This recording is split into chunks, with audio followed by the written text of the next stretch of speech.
विद्यार्थियों फ्रांस की गुफाओं और स्पेन की गुफाओं का वर्णन कर रहे थे।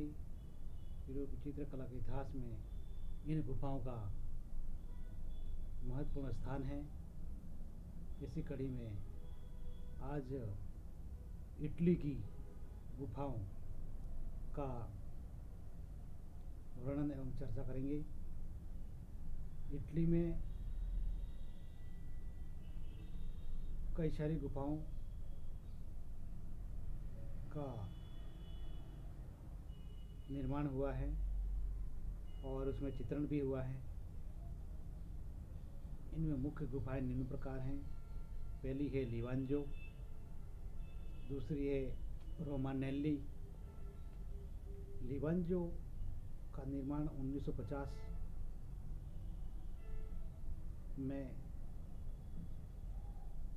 इन गुफाओं को पता चला। रोमानेल्ली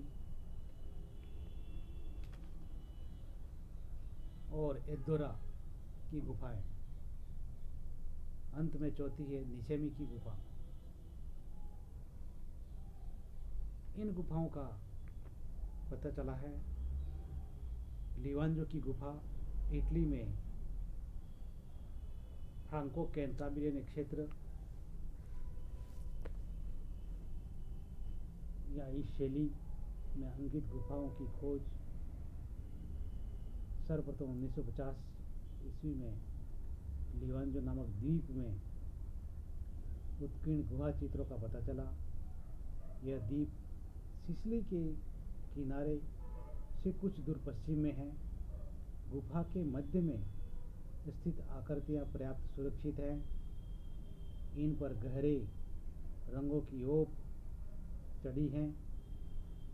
हिमयुगीन पशुओं के अतिरिक्त यहाँ विचित्र नर पशु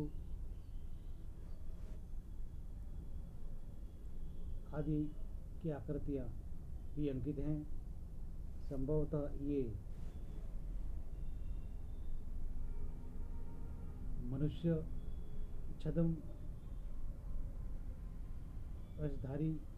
वेशधारी मनुष्य हैं जो नृत्य कर रहे हैं। यहाँ की सबसे सुंदर आकृति का एक जंगली गधा है जो पीछे मुड़कर देख रहा है। इसकी रेखाएं सशक्त हैं और चट्टान में गहरी खुदी है। एक गाय तथा उसका अनुगमन करते हुए एक वृषभ की भी आकृति मिली है। हिरण एवं अश्व की आकृतियां भी हैं। अन्य स्थानों की भांति यहाँ भी चित्र एक दूसरे के ऊपर अंकित किए मिलते हैं। लीवांजो की गुफा के बाद रोमानेल्ली गुफा। रोमानेल्ली गुफा फ्रांको कैंटाब्रियन कला की सीमा के बाहर की हैं क्योंकि इसमें अर्ध प्राकृतिक शैली का प्रयोग है। केवल एक वृषभ का चित्र ही इस शैली में मिलता जुलता है। यहाँ के अधिकांश रूपों में से कुछ इस प्रकार के हैं।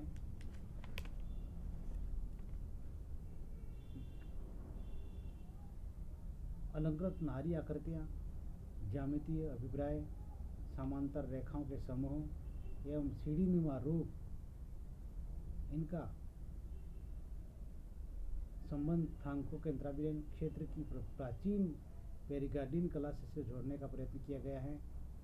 इतिहासकारों विद्वानों ने इसका प्रधान कारण यह है कि यहाँ छोटे पत्थरों पर एक सिंह तथा एक जंगली सूकर की आकृतियां भी उत्कीर्ण है।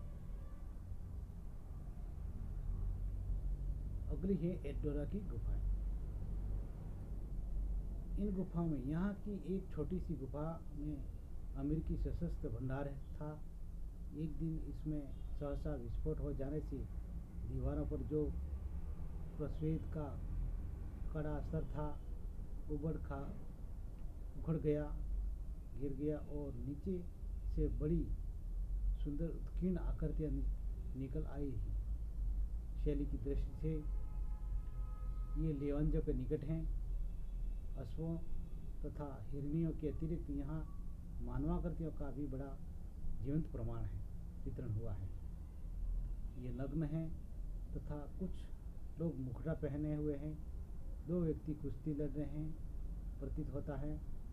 दो अन्य भूमि पर लेटे हैं, उनके पैर बंधे हुए हैं और इनकी रस्सी उनके गले में भी बंधी है, वह खींच रही है और प्रतीत होता है कि ये आत्महत्या का प्रयास कर रहे हैं अथवा उनकी हत्या की जा रही है, इस प्रकार प्रतीत हो रहा है।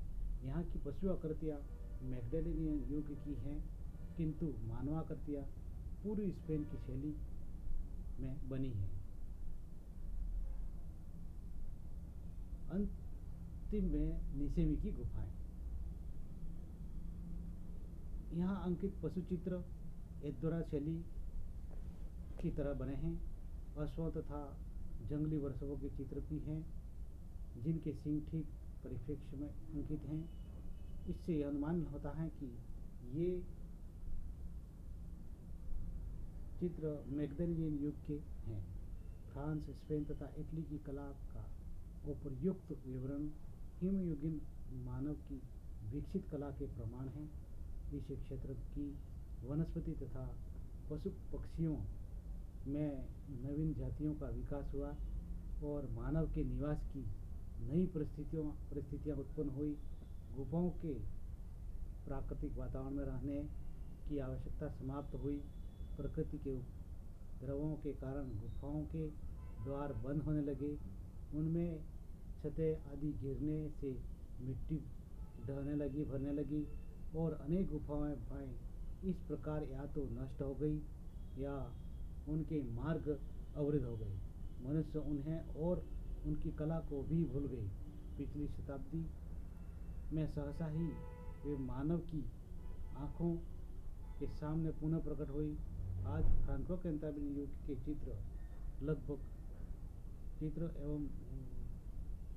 लगभग 120 कला केंद्रों का ज्ञान मनुष्य को है।